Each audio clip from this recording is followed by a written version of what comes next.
All right, good morning, everybody, and welcome to this month's edition of Security Health Plan Academy, a monthly webinar series created to provide you with information relevant to your health, wellness, and healthcare plan.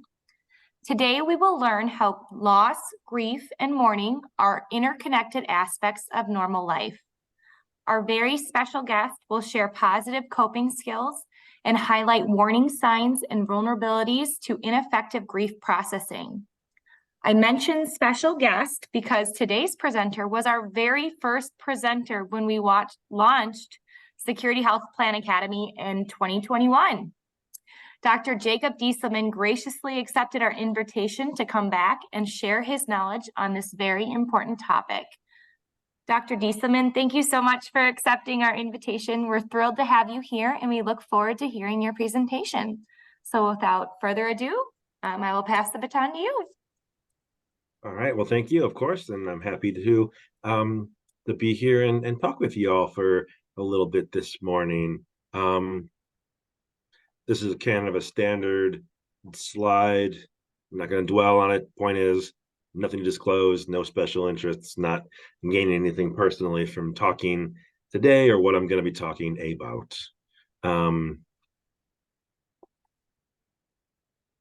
So very briefly, what we will be covering, and well, I'm going to infuse this concept of grief, mourning, what is effective, what is ineffective, what is healthy. We have to also include just how this fits into health, wellness, mental health, because this stuff isn't in a vacuum. And so, why mental health matters, what is specific to people who are probably more or less part of our population and who are watching today as being our security advantage member, remember, whatever, security plus advantage, whatever that title is for your health care, are slightly older and aging populations, well-being generally. Where does this grief stuff fit into emotional, psychological stress, anxiety, depression, and grief? Coping, how to cope, how not to cope, generally speaking, resources, supports. And then, of course, at the end, I should be able to have time for questions, for discussion. I think we're able to use the chat.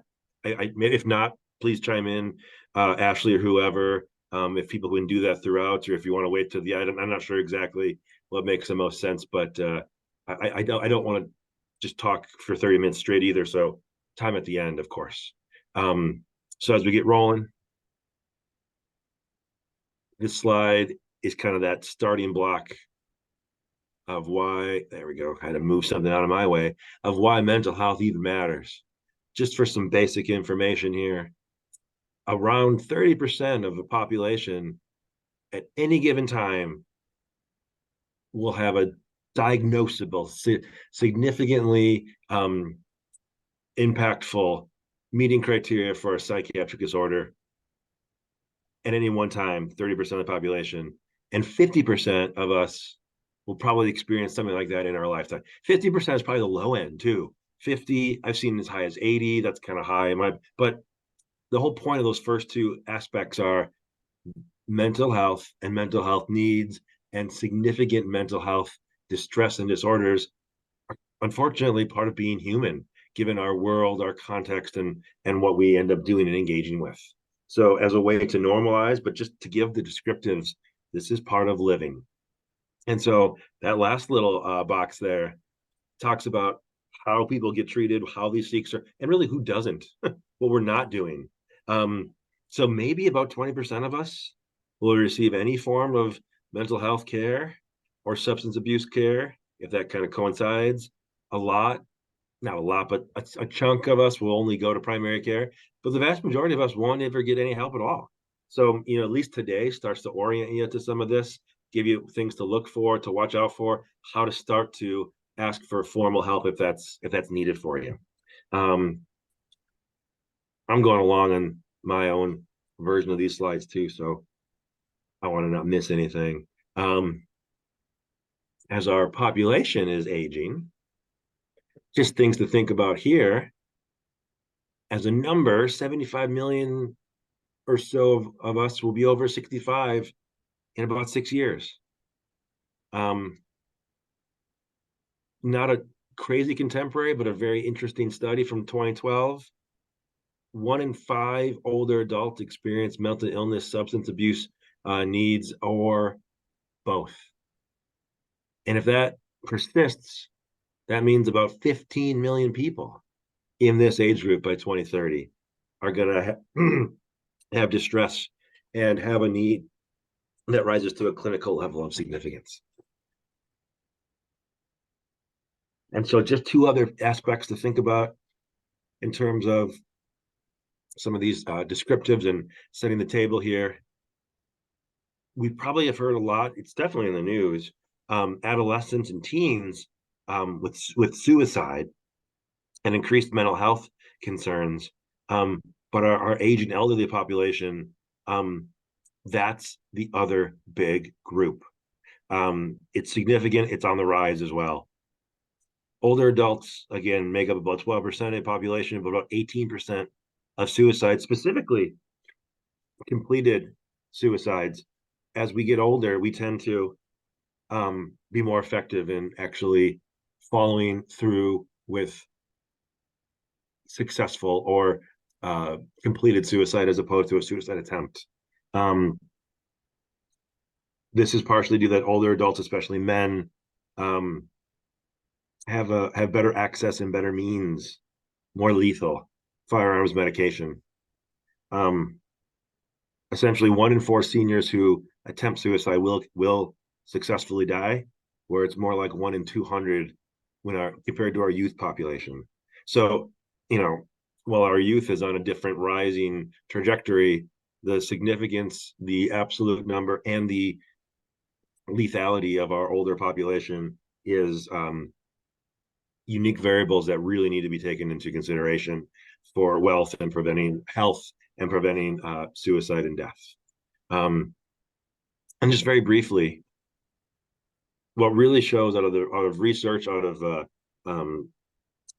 clinical work, and is really strongly evidence-based, what does change as we get older, we can expect, not that it's going to be good, bad, right, wrong, or anything else, is that as we get older, what we can really make sure we look at is not that we have no impulse control, but we find impulse control changes, meaning decreasing slightly, just compared to when you were younger. And we can talk all about why that is, but that's very robust finding.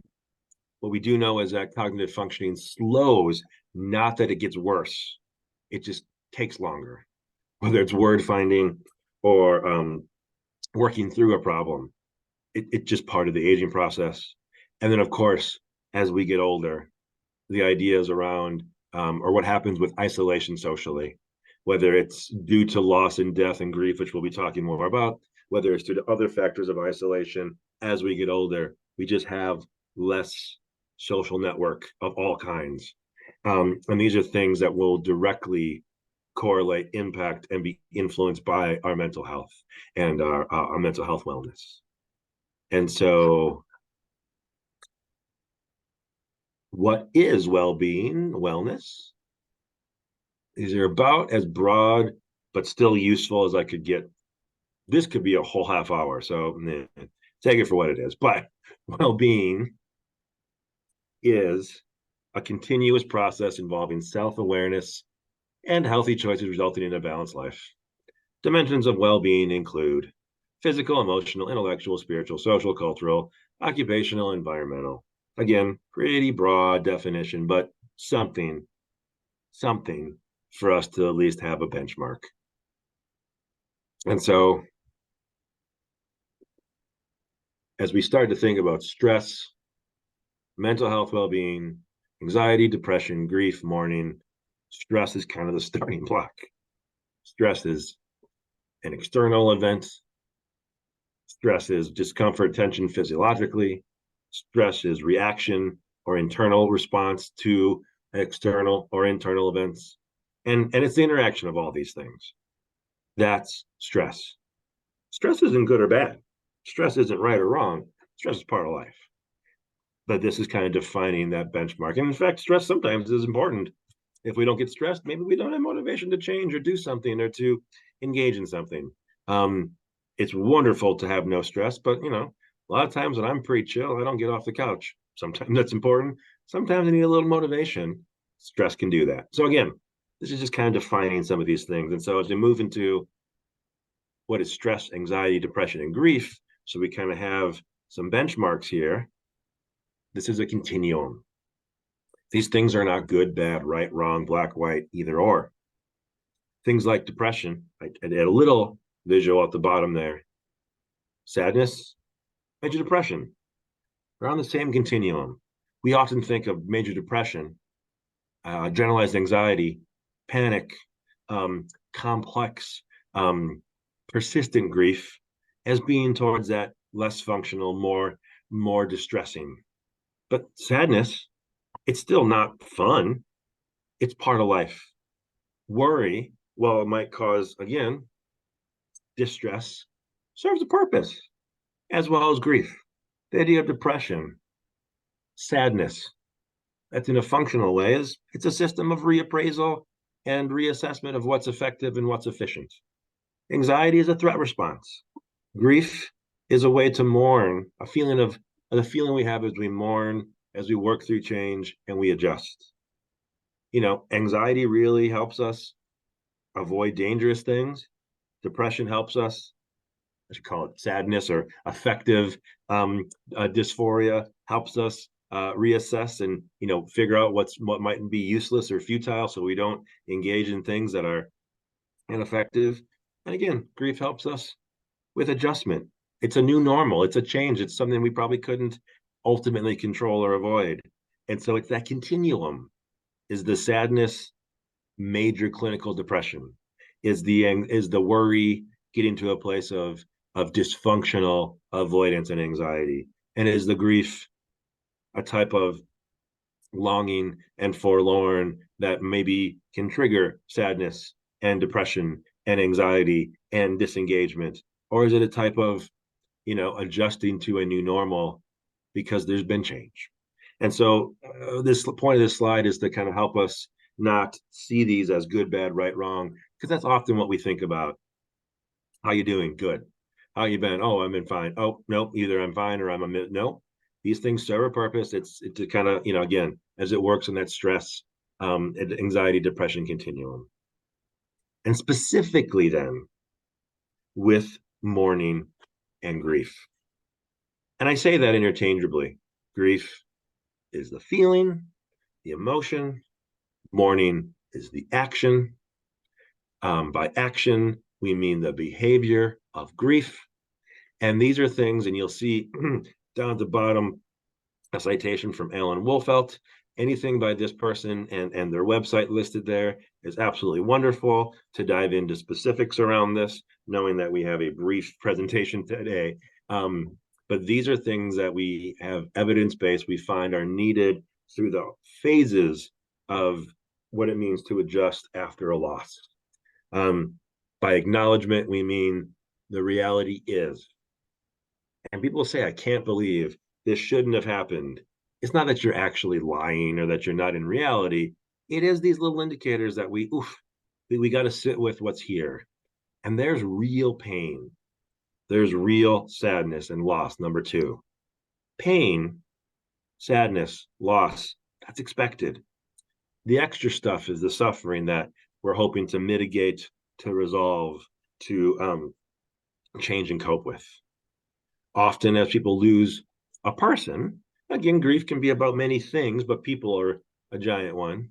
Remembrance, connecting to that person, not just the death process, but who that was, what it means to be you after a loss, a change, a death, new identity. Search for meaning can be big, can be small, can be huge, can change. But what that means is this happened. How do I make sense of this?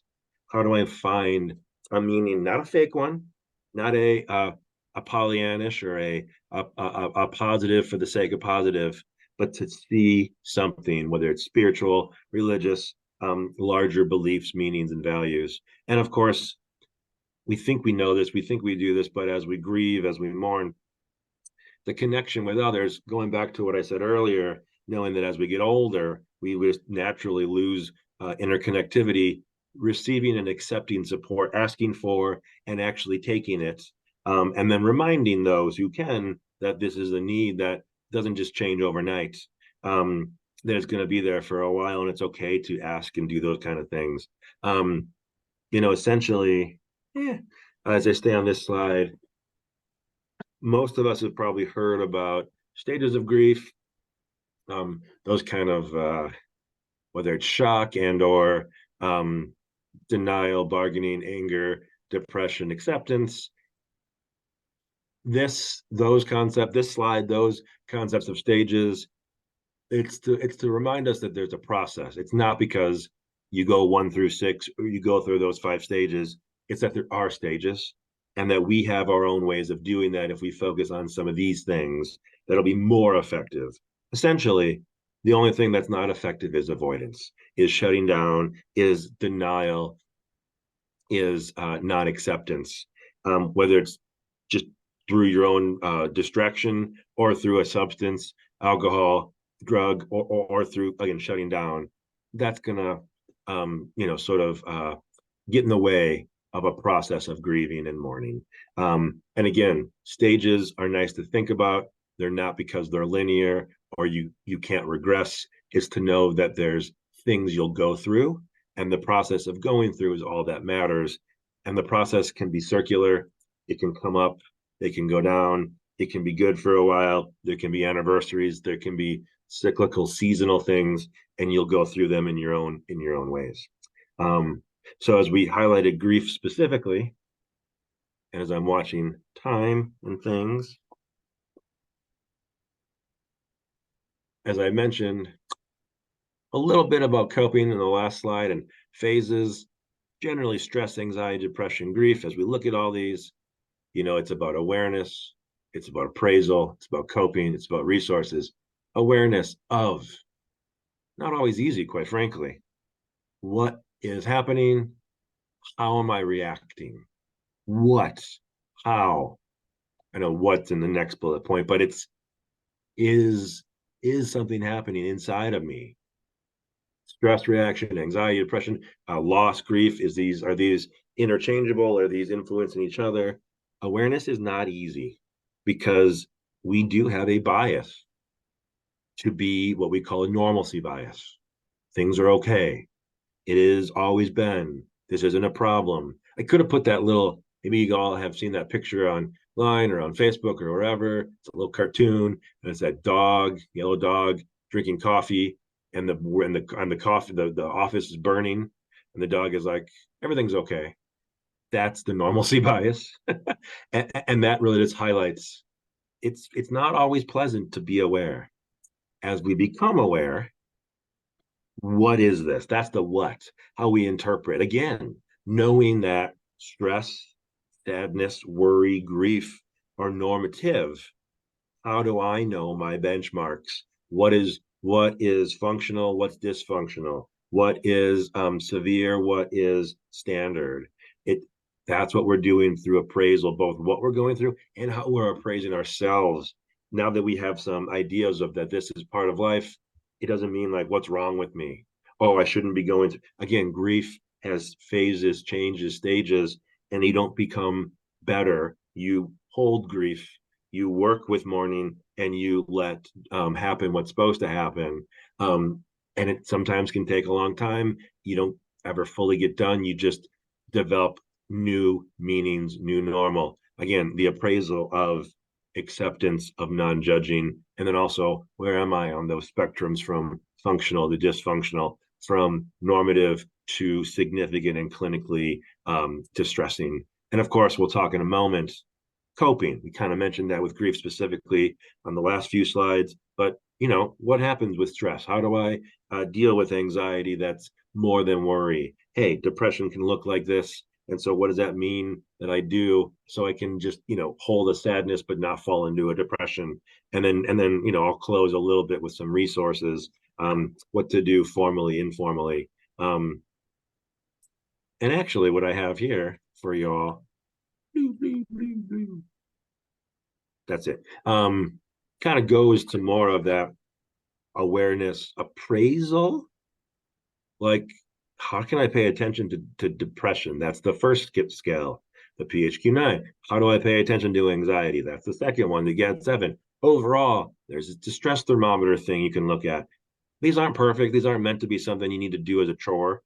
It's just somewhat of what we call objective or evidence data driven way to check in with yourself, or to have someone check in with you, or your doctor often gives these. I do as a psychologist. It's a benchmark. It's a way for you. It's hard sometimes, that appraisal and awareness. Our brain doesn't always think linearly and logically. These give us a little bit of a benchmark. They're very easy. They're very simple. They're made to be that way. Again, a way for you to check in with yourself. Generally, for coping, behavioral self-care is something we can generally do. Specifics are up to you. Specifics are what make you you, but movement, exercise, nutrition, sleep, hydration, obviously attending to your medical and physical cares. Vitamin N means nature. These are all things that we found are generally good for coping with stress. Now, again, stress becomes depression, anxiety, grief, complex grief, etc. But at a minimum, these things are probably not going to do anything harmful, and they might be nice to have at your fingertips and your baseline early when you start to move through phases of distress, phases of grief, and that kind of stuff. And then again, you make your vitamin N is not the same as my vitamin N. My nutrition looks different than yours. That's where you have to apply yourself and know what works for you. Psychological self-care. These are very general ways. Kind of goes back to that awareness. Mindfulness means paying attention non-judgmentally. What is going on between my ears, in my body, with my feelings? How can I start to notice? Because then I can figure out what I might need to do. Things like validation and or gratitude. That's the next little two pictures and words. One thing I did that matters, and three good things. What that is it helps us psychologically not just get caught in patterns that might exacerbate sadness, that might escalate anxiety or worry, or again, get us stuck in the maladaptive grief process. These are little ways for that meaning making, for that figuring out new normal for how you take perspective. And the last one is like probably about as vague as I could possibly make something. Starting and ending the day with intention is all that really means. I start my day with an orientation of here's what I've been noticing, with that awareness, with that my needs and appraisal. And so I'm going to cope with, again, gratitude, with behavioral things from the last slide. I'm going to end the day with appreciation, with mindfulness, with reflection. Again, about as vague as I can be, but still hopefully a useful little tidbit for you to take forward. And as I'm watching the time, I think we're doing pretty good. I'm going to get through these. Social self-care just means, don't forget, as we mentioned, receiving and accepting, asking for and accepting support and help through grief and loss means pay attention to contact frequency, type of contact, intentionality, your social web, and how you are thoughtful with, I don't want to be around people, but I know it's good for me. So it's okay to be upset in the corner, but at least you're in the corner with other people. Hey, wait a minute. I need this type of friend right now, not this type of friend. I'm not abandoning my social group over there. I'm just making sure I get more of this group who can attend to the need that I have today. Intentionality, frequency. Know that we often will want to pull in and isolate because it feels protective. Oftentimes that won't help in the long run, particularly around grief and loss, because we'll feel more isolation, grief, and loss on top of what we've already lost. Again, stress, anxiety, depression, grief. Kind of mentioned some of this, but some more specifics, particularly around those links, which you will all be able to click on and use. These are skills of the moment. how to get through something that feels like crisis with an accept skill, how to use relaxation and mindfulness with this virtual hope box. The last bullet point says neighborhood watch. Again, people that you are accountable and accountable to you and for. These are all things that accept skills. I go back to it. That's managing the moment through things of it's an acronym. It comes from DBT. It's ways to help us cope if we're feeling these intense emotions. If anyone wants me to go through those, I certainly will. I'm not going to spend too much time because we're getting close at that 5 minute mark, and I want to get through the end of this. Those are for you to use later when you want to explore this handout. If you are worried, if you're concerned about how you're doing, how you're coping, what's happening, reach out. If you notice this in others, say something, reach out. If those screeners are in a positive range, don't ignore that. If you see significant changes in yourself and others along function and distress, those are indicators. This just talks about primary care as being at least a starting block, similar to what the first few slides said, that's at least where a lot of people, well, 20-ish% of people go. And at least in the Marshfield Clinic, we have people like me who are in primary care who can help with this kind of stuff. And so that's just to say you're not alone. We have resources, formal and informal, and the formal ones, at least through our system and SHP, allow you to connect with the medical, the psychological, the psychologist, me, to help you take some of these steps to take care of yourself. And so I did pretty good. We got 4 minutes. Tried to do 5. Thoughts, questions. What does anyone have for follow-up or things I could explore a little deeper in 4 minutes? I have one. Okay. Okay, my mother has Alzheimer's. Mm-hmm. She's in late stage. I'm already in the grieving process, but she's still physically here. She's mentally not here, but physically. So how does a person deal with that as far as the grief process? Because I'm basically grieving 24/7.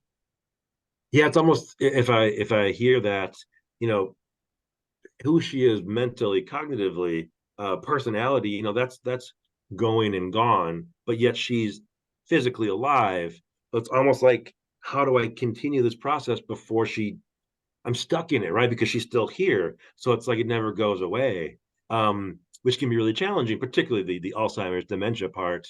And I think, again, what I would have people do is to know that grief has phases and stages, not just the process of moving, but wait a minute, what I've lost is what my mom was. She's here physically, but what I've grieving is the connection, is what we did when she was more cognitively, neurologically competent. And you can grieve that. You can work through that is different, that is gone, that is something that I can make sense of. And what I will then do is I'm here as her daughter for the physical cares. It's not that she's not a human, but the part you've lost is truly different. And then you'll cope with, the demands of being, whatever it is, as a caregiver and a daughter for what she needs in that physical medical way, which then you will grieve when she passes, and medically, physically. And so I think, excuse me, what you're hearing me say is, it's not compartmentalizing, but it's actually acknowledging what really is gone, letting yourself work through that, and knowing that there's going to be another phase when she's physically gone. But to give yourself these well, as I said, these compartments, or these domains that have changed. And it's okay to go, yeah, she is gone. And in fact, that will make her, most likely, my assumption is that her ultimate passing will be actually a little easier, probably because you've already worked through what you've lost with her as a person, as a connection point. Again, not that you want her to die tomorrow, just you've already done some of the work. It won't flood you as fast. And all that to be said, it's uniquely complicated. because of what Alzheimer's dementia is as the disease. So it is hard. So yeah. Very much so. Dr. Diestelmann, if somebody feels or thinks that they are struggling, do you have a recommendation or suggestion for what the first steps, who should they connect with, or what are the first steps that they should take? So you kind of nailed it. It's some sort of connection, and that's up to the person. That's up to what they have at their disposal, resources, formal, informal. And so I want people to know, similar, maybe a theme that you've heard through all this is spectrum.